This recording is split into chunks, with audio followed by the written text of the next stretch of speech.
Hai teman, kembali lagi bersama saya yang akan membacakan novel berjudul Terpaksa Menikahi Pak Ustadz. Saya ucapkan terima kasih bagi teman-teman yang telah memberikan like dan subscribe-nya. Bagi teman-teman yang belum subscribe, boleh nanti untuk bantu Mimin untuk subscribe channel ini agar Mimin semangat dan juga teman-teman tidak ketinggalan update dari channel ini. Baiklah, langsung saja kita mulai. Bab 50. Itu baju-baju kamu yang ada di lemari nggak pernah dipakai lagi? Tanya Syafiq. Bukan apa-apa, lemari sebesar itu hampir semua ruang diisi baju Alika. Syafiq hanya menempati 1 dari 4 pintu lemari. Kenapa emangnya? Alika malah balik melayangkan pertanyaan dan menaruh ponsel di tangannya. Barang-barang yang menumpuk, termasuk pakaian, apalagi nggak pernah dipakai, jadi nggak memiliki manfaat dan bisa menjadi bagian dari perhitungan hisab harta kita kelak di akhirat. Itu kan cuman baju mas, timpal Alika tidak terima. Ketika nanti kita dihisab, mulut kita dikunci, dan yang berbicara adalah benda-benda. Semisal baju berbicara, apa saja benda berbicara. Jangan kira tidak akan bicara, minimal pakaian itu akan bersaksi di hadapan Allah Subhanahu wa taala. Ya Allah, pakaian ini pernah digunakan untuk sholat oleh orang ini. Mulailah membiasakan diri ketika mendapatkan sesuatu yang baru, pakai dulu untuk ibadah. Ada baju baru, pakai dulu untuk sholat, sehingga hak Allah terpenuhi. Hal ini sebagaimana firman Allah Subhanahu wa taala dalam Al-Qur'an surah Yasin ayat 65 yang artinya, pada hari ini kami tutup mulut mereka, tangan mereka akan berkata kepada kami, dan kaki mereka akan memberikan kesaksian terhadap apa yang dahulu mereka kerjakan. Jadi ketika nanti kita dihisap akan lebih ringan pakaian, harus dipakai dulu untuk sholat.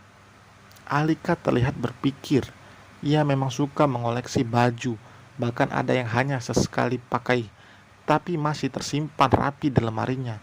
Dan ia sudah membeli yang lain lagi. Kebiasaan yang baru kali ini ia tahu jika itu akan memberikan hisab di hari akhir nanti. Tapi Alika masih mending karena ada orang yang beli pakaian sebulan sekali, bahkan mungkin seminggu sekali. Bayangkan berapa banyak pakaian di lemarinya jika seseorang membeli baju tiap pekan. Padahal belum tentu pakaian-pakaian yang dibeli itu memang dibutuhkan. Karena kebanyakan wanita membeli apa yang ia inginkan, bukan apa yang dibutuhkan.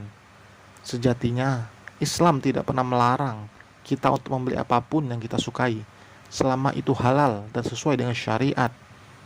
Namun, apakah yang kita beli itu mendatangkan manfaat dan kebaikan atau justru sebaliknya?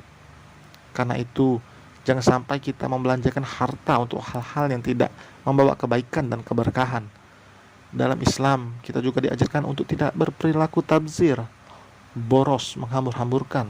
Karena perbuatan tabzir ini termasuk salah satu dari sifat-sifat syaitan dan golongannya. Sebisa mungkin kita harus menjauhi sifat tersebut. Mulailah membiasakan untuk bisa membedakan mana keinginan dan mana kebutuhan yang memang bermanfaat. Dahulukan kebutuhan sebelum keinginan. Jadi, aku apain bajunya, Mas? Banyak juga sih, banyak yang jarang aku pakai. Cuman bikin perlu lemari aja. Sepatu juga banyak yang udah nggak mau pakai, tapi masih bagus-bagus. Tutur Alika. Pakaian atau barang-barang yang menumpuk di lemari alangkah lebih baik, bermanfaat jika disedekahkan kepada orang yang lebih membutuhkan. Karena menumpuk pahala itu jauh lebih baik daripada menumpuk pakaian-pakaian yang sebenarnya tidak kita butuhkan. Jelas Syafiq. Ya udah, nanti aku pilih baju-baju yang mau aku sumbangin deh, balas Alika. Syafiq langsung memeluk tubuh istrinya itu. Meskipun kadang barbar, tapi jika diberikan pembelajaran seperti ini, Alika cepat sekali menangkap, bahkan langsung mempraktikannya. Ia bersyukur karena diberikan kesabaran untuk membimbing Alika menjadi lebih baik lagi. Syafiq tidak ikut masuk ke dalam kampus karena ia harus ke kantor dulu sebelum nanti saat istirahat jam makan siang ia mengisi seminar. Nanti ada seminar arsitektur loh, kita lihat yuk. Nggak apa-apa lah meskipun kita bukan dari fakultas arsitek. Emang boleh masuk? By the way, suami gue juga nanti ada di sana loh. Lo belum pernah lihat kan? Balas Alika.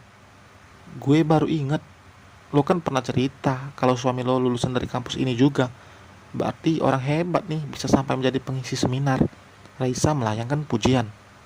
Obrolan mereka terhenti saat dosen memasuki ruang kelas. Alika selalu belajar dengan sungguh-sungguh, meskipun terkadang rasa malas sering mengelayuti, tapi ia benar-benar ingin mewujudkan cita-citanya itu. Semalas-malasnya seorang pasti akan berusaha untuk mengejar apa yang menjadi impiannya. Ya, seperti Alika ini.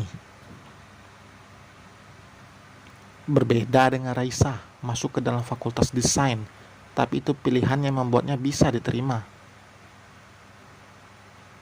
Raisa masuk melalui jalur undangan. Pilihan pertamanya adalah kedokteran dan yang kedua psikologi, tapi yang didapatkan pilihan terakhir. Raisa awalnya berharap bisa masuk fakultas pertama, tapi ternyata rezekinya bukan di sana. Selesai kelas, mereka langsung menuju ke gedung tempat akan diadakannya seminar. Alika melihat ponselnya, tapi tidak ada pesan masuk dari Syafiq. Alika sudah tidak ada jelas lagi setelah nanti melihat seminar.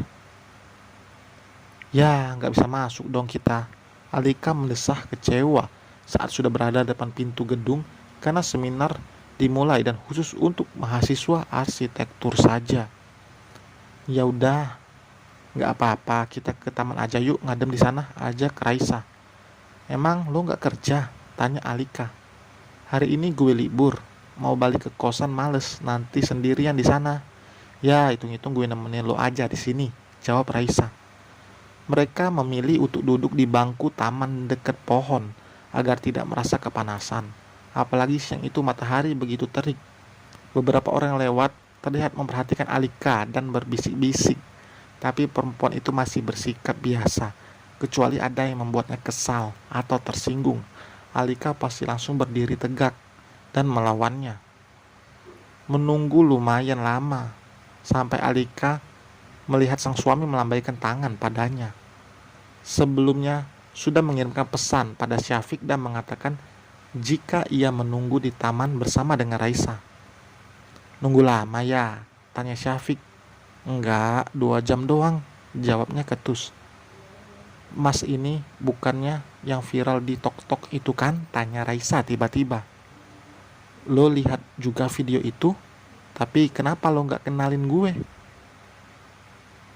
Gimana mau kenal? Orang muka lo aja disensor kok. Alika melihat video dari ponsel milik Raisa. Dan benar saja wajahnya berbeda dengan video dikirimkan oleh Cynthia tadi malam. Entah siapa yang mengedit itu hingga tidak memperlihatkan wajah Alika. Bisa aja mereka hanya mengagumi Syafiq yang luar biasa. Tidak lama banyak mahasiswa datang berkerumun saat tahu ada lelaki tampan yang viral di media sosial. Mereka bahkan terang-terangan memuji Syafiq yang membuat Alika panas dan cemburu.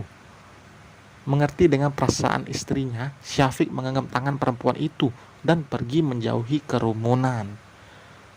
Selesai teman, terima kasih telah membaca. Jangan lupa like, komen, dan subscribe. Sampai berjumpa.